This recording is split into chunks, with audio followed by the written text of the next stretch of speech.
Allô, bonjour. Nous allons continuer notre partage, disant que c'est la troisième partie du dialogue avec Omotunde sur la cause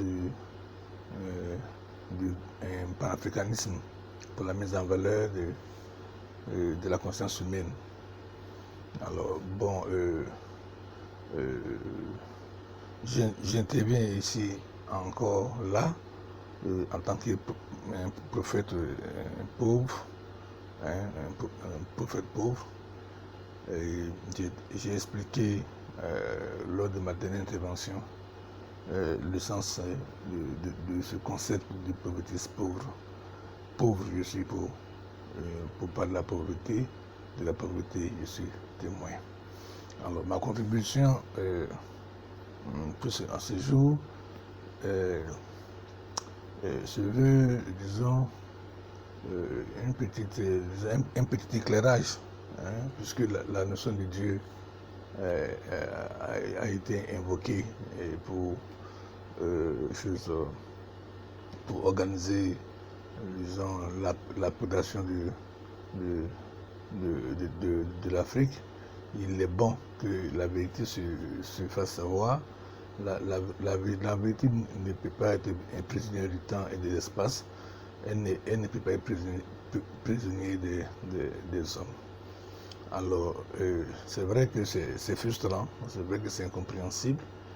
Et il est important que je le ressorte parce que, au nom de ce que l'histoire a fait ressortir que, par exemple, des gens de haute autorité morale comme les papes ont béni, par exemple, la tête négrière, et les autres autorités religieuses qui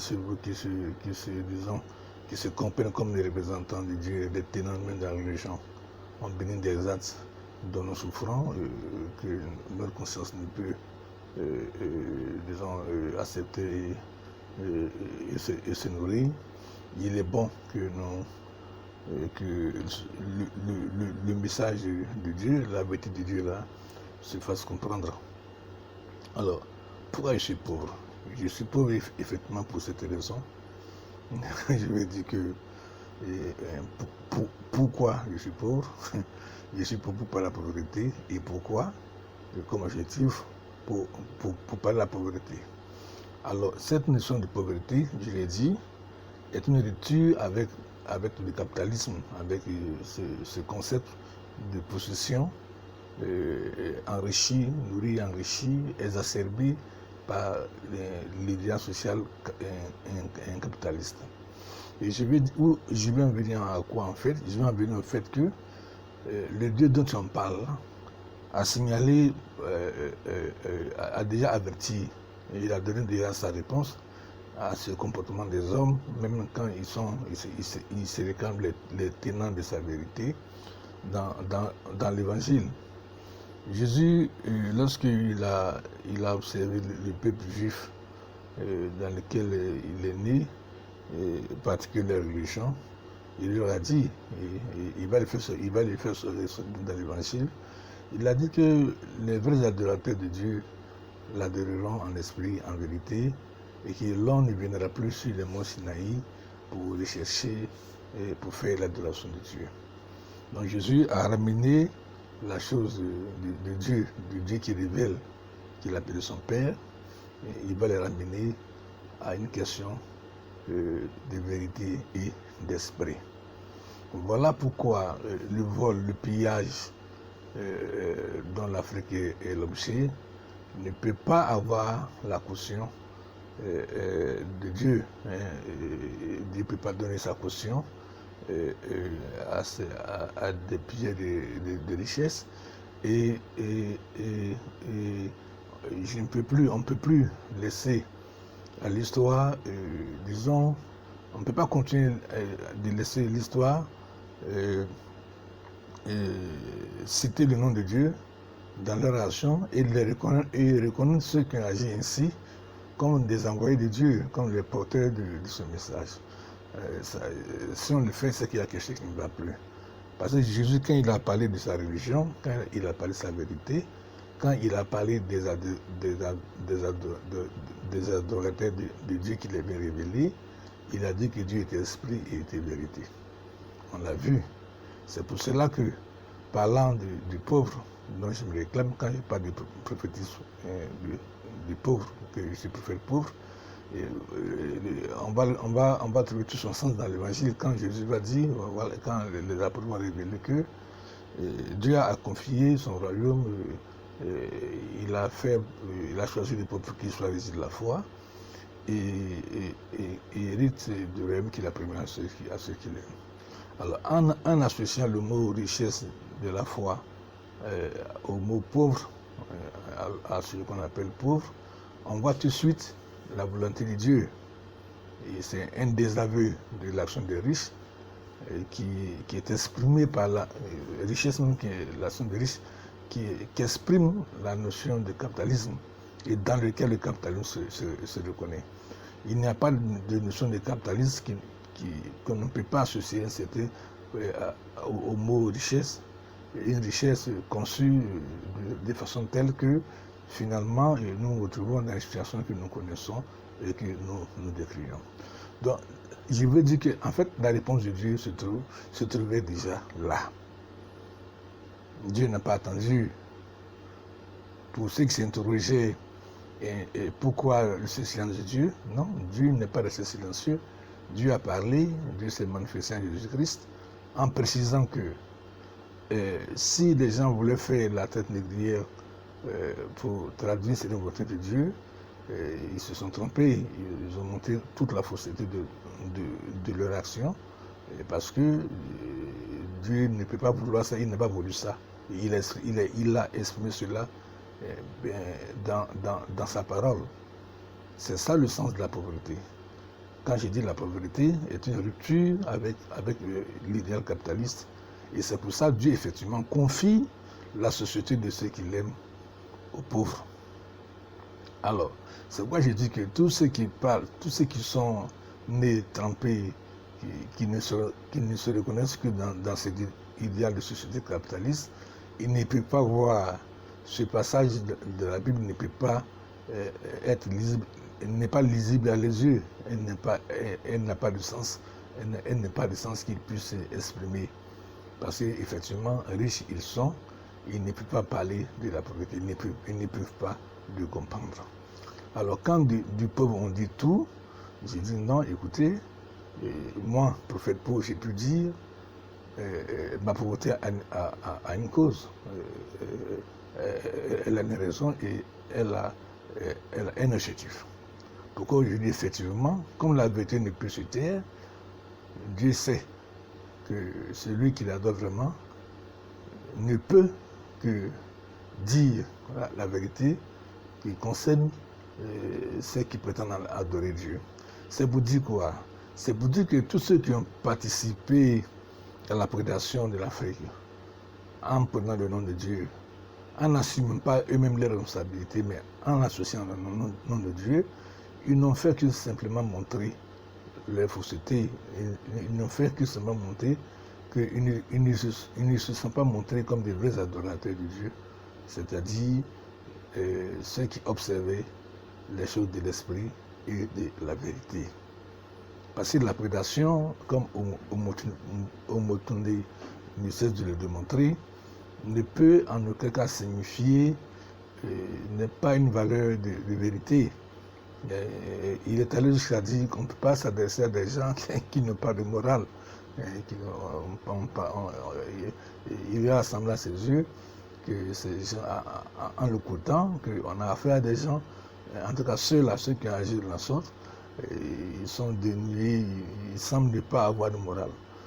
Or, pour avoir la vérité, pour connaître la vérité va se traduire sous la forme d'une morale que l'on est appelé à observer.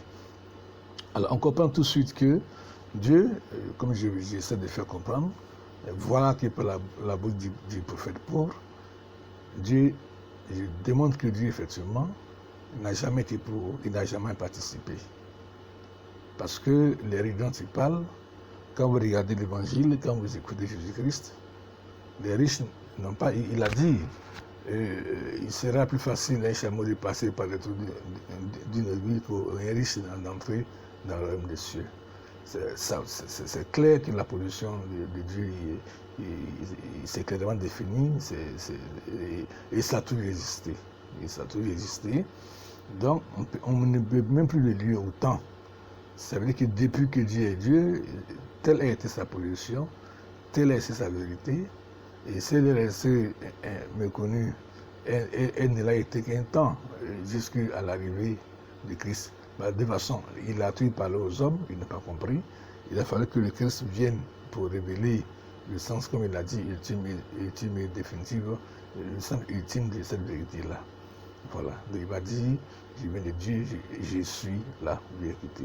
Alors cette vérité n'explique en rien, ne témoigne en rien de cette lecture de l'histoire, de cette façon de l'histoire, de ce que l'histoire nous enseigne. Donc il est bon que ce témoignage soit fait. Parce que c'est en s'appuyant sur l'histoire, le rôle de l'histoire, il est important. Alors quand des savants comme Omotumbe en parlent, relèvent, il fait son travail, il relève les faussetés parce que la vérité, là il faut le dire, effectivement il y a eu fausseté.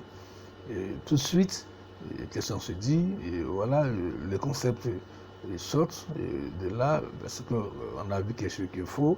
Donc le vrai, il faut le rechercher ailleurs. Si ce qui est faux est venu de l'étranger, bon d'accord, il est mieux que nous conservons ce que nous avons comme étant et ce qui est vrai. Donc on déplace la notion de vérité et on le ramène à soi-même, à ce qu'on est. Or, même dans ce qu'on est, on doit pouvoir prouver, on doit pouvoir justifier cette notion de vérité. Alors, Christ s'est introduit dans l'histoire de l'humanité et des hommes par sa rédemption, par les objectifs même de cette rédemption. Comme je ne sais pas dire, il s'est placé au-dessus de tout. Il s'est placé au-dessus de tout, et au-dessus des races, au-dessus des choses d'identité. Et il a même proposé une autre notion d'identité qui est le concept d'enfant de Dieu dont je parle tant. Alors même si ceux qui sont entrés dans la propriété, je ne dis pas qu'ils n'ont pas été baptisés, mais il se trouve que encore dans cette fausseté, dans ces erreurs de compréhension, d'expression de cette volonté de Dieu, on va les ressentir dans le sens même qui est donné au baptême. J'en arrive au fait que quoi, depuis longtemps, même quand vous prenez l'histoire des églises, vous verrez que le baptême a été sujet à beaucoup de polémiques. Faut-il en faire?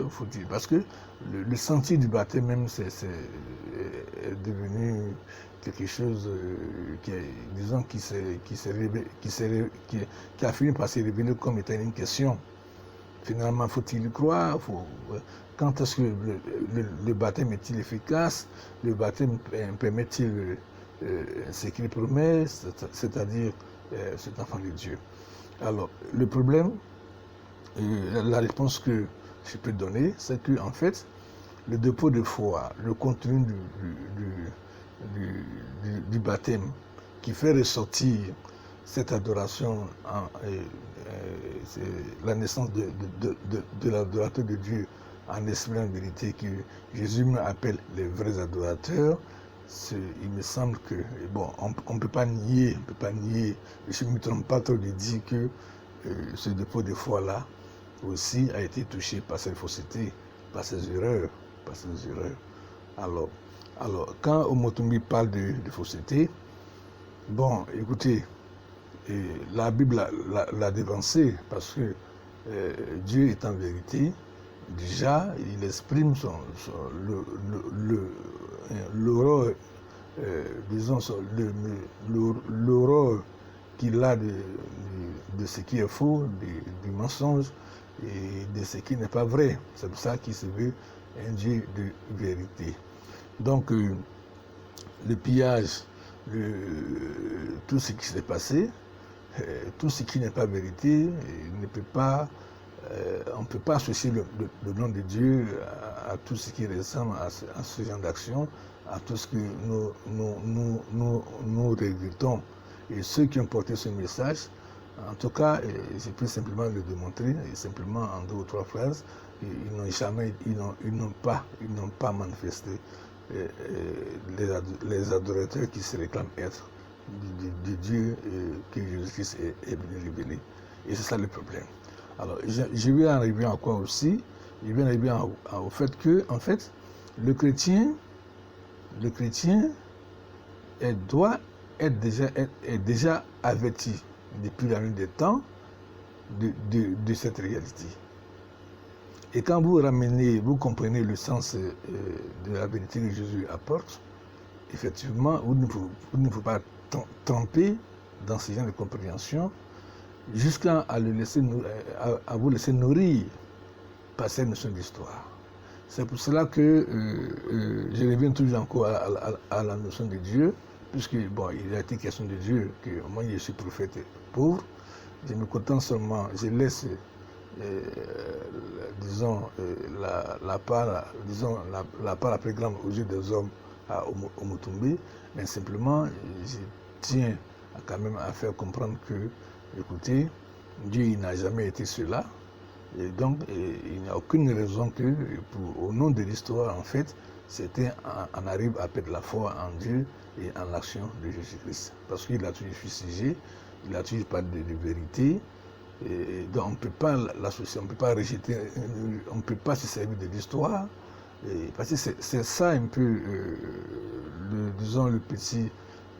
l'aspect un peu complexe, chose qu'il faut manipuler, qu'il faut tenir avec assez avec disons beaucoup de délicatesse, parce qu'au nom de l'histoire, des milliers de personnes. Non seulement il y a eu des morts physiques, par la traite négrière, par colonisation, par toutes les actions de prédation qui ont été menées, mais le plus dur, ce sont les morts qui sont vivants, parce qu'ils ont perdu la foi en la réalité d'un Dieu qui servait une vérité.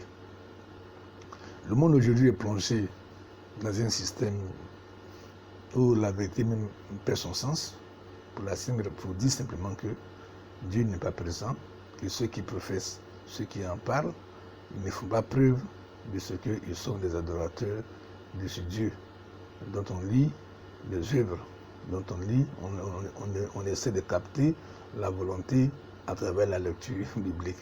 Alors, en parlant de fausseté, moi je ne m'étonne pas, et j'aimerais partager cette idée, parce que les gens ont toujours pensé, on a laissé penser que, en regardant attentivement le comportement même des chrétiens, on a le sentiment que le chrétien, pour se dire l'homme qui se veut chrétien, pas à la volonté d'une certaine volonté de Dieu. Et cette volonté de Dieu lui semble, de par la manifestation qu'il fait, de par la quête même qu'il entreprend, de la façon dont il le fait, il laisse paraître le sentiment qu'il part à la quête d'une volonté inconnue de Dieu.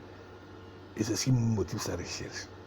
Or, là encore, je peux dire qu'il y a encore fausseté, parce que Dieu ne peut pas vous demander d'accomplir, d'exécuter, de réaliser une volonté que vous ne connaissez pas. Non. Quand Dieu libère la foi, il les libère et il libère même le contenu de la foi par l'appel qu'il lance à l'homme. Alors, je le disais, il y a seulement quelques temps, à mes étudiants, écoutez, l'appel de Dieu se fait en même temps vocation. C'est pour cela qu'on dit appel de Dieu. Et quand Dieu appelle, pour que vous puissiez agir, il a besoin de formuler l'ensemble de votre agir en le définissant de bout en bout. Donc, à partir de là, une fois que vous avez un appel, vous ne pouvez plus vraiment courir après une volonté inconnue, Parce que la volonté, elle est connue, elle est libérée par l'appel lui-même. Alors ça veut dire quoi? Ça veut dire qu'un pape qui est appelé à être pape, il ne peut pas ignorer, il ne peut pas laisser échapper de son appel cette réalité. Donc il ne peut pas se perdre quant au contenu de sa vocation jusqu'à permettre ce qui ne doit pas permettre, ce qui est contraire et ce qui nie sa légitimité qu'il tire de l'histoire même de Jésus-Christ. Parce que pour se justifier, on va donner une certaine histoire de Christ. Or, on oublie, en faisant cette histoire de Christ, on oublie que les vrais adorateurs, cette même histoire va parler des vrais adorateurs qui ne seront reconnus que par la chute de l'esprit. Parce que Dieu lui-même, il est esprit et vérité. Alors, c'est pour ça que je n'ai pas de contribution. Parce que faire ressortir l'histoire comme Omotonde le fait, faire ressortir la fausseté telle qu'il le fait, effectivement, ne se fait pas sans quand même influencer la foi des hommes. Et le mot est sorti. Écoutez, et voilà, les hommes sont obligés de se replier sur à cause des exacerbations des questions identitaires, de se replier sur les notions d'africanité, des notions de panafricanisme, des notions d'européanisme, des notions liées à la couleur des peaux, liées à la couleur des races. Voilà une des raisons pour lesquelles nous ne pouvons pas nous en sortir. Alors sans l'idée, sans le concept, si on annule le concept d'un Dieu créateur, on ne trouvera jamais de réponse à la question raciale. On ne trouvera jamais de réponse aux questions identitaires. Or, ce sont ces questions identitaires qui nourrissent en fait les mépris que les hommes entretiennent entre eux. Alors, vous voyez qu'il était important que pour que je puisse parler de rupture, je puisse parler de Dieu, il était important que je puisse, depuis ma conscience, me comprendre autrement, comme démarcation, rupture avec cet idéal social capitaliste qu'on a laissé, dont on a fait foi. On a fait foi, on l'a transformé en objet de foi et on a nourri comme d'un aliment, d'un pain, la conscience des hommes. Alors, il est difficile de s'en sortir sans opérer cette conscience-là. L'évangile est clair, Jésus est clair. Il serait plus facile à un chameau de passer les trous d'une aiguille qu'un riche d'entrer dans le règne de Dieu. La question est claire. Alors, la question de fausseté, je voulais simplement, Omotonde le sait, je n'ai fait que, pour le besoin du discours, le redire. On a vu Jésus, il n'est pas allé du dos de la cuillère quand il s'est adressé aux tenants de la religion hébraïque à son époque. Il est allé jusqu'à traiter les tenants de religion de menteurs, voilà, de faussaires, votre père le diable, voilà, votre père le menteur. Voilà, vous voyez, ça veut dire que l'histoire, en fait, n'est pas nouvelle. L'histoire, en fait, n'est pas nouvelle. Elle n'est pas nécessairement comme on peut le laisser penser. On se laisse comprendre comme étant, disons, un certain éveil. L'éveil ne peut venir que de la vérité. L'éveil ne peut venir que de la vérité. Et la vérité, c'est Christ qui l'a dit, je suis la vérité. Donc, si vous parlez d'éveil de la conscience, si vous recherchez une vérité, bon, il faudra prouver que hors de Christ, vous avez cette vérité, pour que votre notion de Dieu aussi soit, vous donne les moyens de justifier votre notion de Dieu comme étant Dieu créateur. Parce que c'est ce dont Christ a parlé. Alors l'idée panafricanisme, c'est là que ça devient un problème. Parce que si on se bat contre ce qui est faux, Il ne faut pas que nous retombions aussi dans la fausseté. C'est moi, je dis à partir du faux, on ne peut pas arriver au vrai, on ne peut pas construire sur du faux. Voilà, il faut la vérité. Et Dieu a tranché, depuis la nuit des temps, depuis que Dieu est Dieu, il a tranché, il a laissé sa parole. Cette parole, elle est là, elle est aux yeux de tous. Pour ne pas que, en fait, nous nous retrouvions dans cette situation comme embarqués, comme des aveugles. Parce que c'est comme ça que les prédateurs, comme le dit Homo Tumne, nous perçoivent. Ils perçoivent les autres comme étant des aveugles, des gens qui sont aveuglés, des gens qui n'ont pas de connaissances. Bon, voilà, ils ne savent pas, ils n'ont pas l'importance, ils ne savent pas l'importance des richesses qu'ils ont, et ils se sentent obligés, envoyés par un Dieu dont ils expriment mal la réalité, venir montrer comment on doit se servir. Voilà comment on en arrive au pillage. Or, c'est pas, Dieu ne peut pas ordonner ça au nom de ce qu'il est vérité. Il ne peut pas ordonner cela. Aujourd'hui, vers quand nous tendons, la chose, l'histoire ne recule pas, l'histoire continue d'avancer dans sa même direction. Quand on vient parler de nouvel ordre mondial, et le nouvel ordre mondial, on le verra, qu'on le cache ou non, on le verra. C'est encore, disons, une manifestation du génie capitaliste. Ça veut dire que quoi? Ça veut dire que si on doit concevoir le monde comme étant un village commun, on modifie alors tous les ordres de gestion du monde. Ça veut dire que finalement c'est le capitaliste qui viendra. Ce qu'il a déjà fait ne suffit plus. Il va faire sauter les derniers obstacles à son action et établir sa souveraineté sur toute la terre jusqu'au contrôle même de la vie des hommes. Et c'est ce que les Bill Gates sont en train d'entreprendre et à travers les épidémies les pandémies qui sont fabriquées pour plier la conscience des hommes à leur volonté. Donc, il était important donc, pour faire pauvre, puisque le combat finalement sera celui finalement est celui des adorateurs vrais de Dieu, ceux qui gardent le regard fixé sur le Christ et contre ceux qui ne le font pas et dont on voit les actions. Et la Bible est claire, le règne de ceux qui m'aiment, Dieu connaît ceux qu'il aime, ceux qui aiment Dieu, il a fait les pauvres héritiers de leur royaume.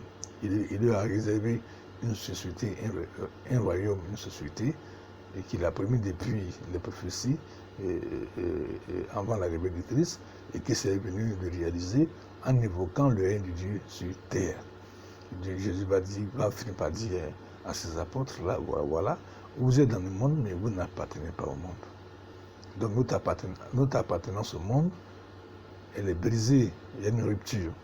Je parle de rupture avec le capitalisme pour parler la chose de la pauvreté, mais ça va encore plus loin, puisque Jésus-Christ même parle d'une rupture avec une rupture existentielle même. Nous sommes dans un monde auquel nous n'appartenons pas. Ça veut dire que nous appartenons à Dieu. Alors donc, le débat panafricaniste là, c'est pour cela que je dis qu'il faut faire attention. Et quand je parle de l'introduction dans l'histoire d'un nouveau concept identitaire qui est celui de l'enfant de Dieu, que Christ introduit, c'est cela. Pour que l'Africain ne se laisse pas gagner encore, ne continue pas de subir cette fausseté-là. Il faut qu'il puisse faire barrage, il faut qu'il puisse faire obstacle en retrouvant la vérité. La vérité, c'est cela. L'histoire des hommes commence par un temps, l'histoire de Christ commence avec Dieu lui-même. Voilà. Donc, ces deux notions d'histoire différentes, et il appartient à tout un chacun de lire l'histoire, de faire le choix de son histoire et de lire l'histoire pour comprendre, en fait. Celui qui a besoin de comprendre Dieu lira l'histoire à travers le regard de Dieu. Celui qui a besoin de comprendre Dieu le lira à travers celui des hommes. Et c'est lire l'histoire à travers celui des hommes qui en fait qui condamne l'homme, qui va condamner l'homme. Parce que l'homme à qui un autre homme va se fier, celui à qui ce dernier va se fier fera de lui son prisonnier. Et c'est ce que nous assistons. Voilà pourquoi nous voyons une Afrique être prisonnier de la France. Et on va jusqu'à dire que bon, c'est un fardeau voulu, c'est une prison voulue, c'est des choses qui ne sont pas bien pour quelqu'un qui a un peu de conscience de dire que c'est une prison que moi-même j'ai décidé de vivre. Alors voilà, donc, voilà un peu, disons, la fenêtre que je voulais ouvrir dans ce débat très sérieux du panafricanisme, parce que à cause, je le fais toujours, je le dis, à cause de la notion de Dieu qui est invoquée. Parce que finalement c'est ça. Il ne faut pas que Dieu soit associé. Il ne faut pas que Dieu soit associé parce qu'il n'a jamais été associé, parce que c'est une vérité. Or là, on parle de fausseté et la fausseté est établie. Si on a pu établir la fausseté, quelle raison avons-nous d'évoquer le nom de Dieu dans une cause qui est fausse? Il n'y a pas de raison d'être. On s'égare soi-même en le disant. Or, ce qui est grave, les gens écoutent et au nom de l'histoire, ils vont vouloir construire leur vie avec Dieu à partir d'une histoire qui est fausse. Or, l'histoire avec Dieu, on l'a construit à partir d'un appel que Dieu fait. Dieu parle. Dieu parle aux hommes. Il suffit de l'entendre. Et là, vous trouvez votre histoire. Vous allez vous rendre compte que votre histoire, même si vous avez la peau noire, votre histoire n'est pas celle dont vous nourrit le capitalisme, qui a sa solde un nombre incalculable de faux adorateurs et qui fait qu'aujourd'hui, l'Africain se sent mal dans sa peau. Donc, retrouver la paix ne nécessite même pas de faire une guerre. Et retrouver la paix, pour retrouver la paix simplement en soi, parce qu'on a beau voler les objets, on a beau voler l'or, tout et tout. Si vous êtes un vrai adorateur, vous comprendrez que jamais votre foi n'a été volée. Comme la vérité ne se fait pas prisonnier du temps, vous comprendrez que jamais vous n'avez été volé, même si on a pris votre voiture, on a pris votre or, on a pris votre argent, vous ne perdez pas la foi. Vous ne pouvez pas perdre la foi pour avoir vu des gens voler votre or. Non, c'est pas possible. Parce que si vous le faites, c'est que vous cessez d'être un homme d'esprit, un adorateur d'esprit pour un Dieu qui est et qui reste esprit. Alors, donc voilà le peu que je voulais ajouter, parce que l'histoire est importante. Je le fais toujours comme je le dis, dans mon dialogue avec Omotondier, pour que, disons, pour contribuer, puisqu'il s'agit d'éclairer les gens, il s'agit on veut un certain niveau de la conscience, je le dis, le réveil de la conscience africaine ne se ferait pas sur le début des rebuts de conscience des autres. C'est pas possible. Dieu a déjà parlé, il a toujours parlé, il n'a jamais été absent. Donc c'est les porteurs des messages qui n'ont pas pu relever le défi d'être des vrais adorateurs. Je l'ai dit, on n'ira plus sur le mont Sinaï, mais les vrais adorateurs le feront en vérité. Alors, ont-ils fait preuve de vérité pour que nous puissions ajouter le nom de Dieu à leur action et l'enseigner comme matière d'histoire? Voilà la problématique, voilà la question auquel il faut répondre. Avons-nous le droit, en réalité, de le faire? Voilà la question. Alors, c'est là que, comme prophète pauvre je suis, pour parler de la pauvreté et de la pauvreté du témoin, je suis obligé, je me sens obligé, comme par un devoir, le devoir m'impose d'apporter cette contribution.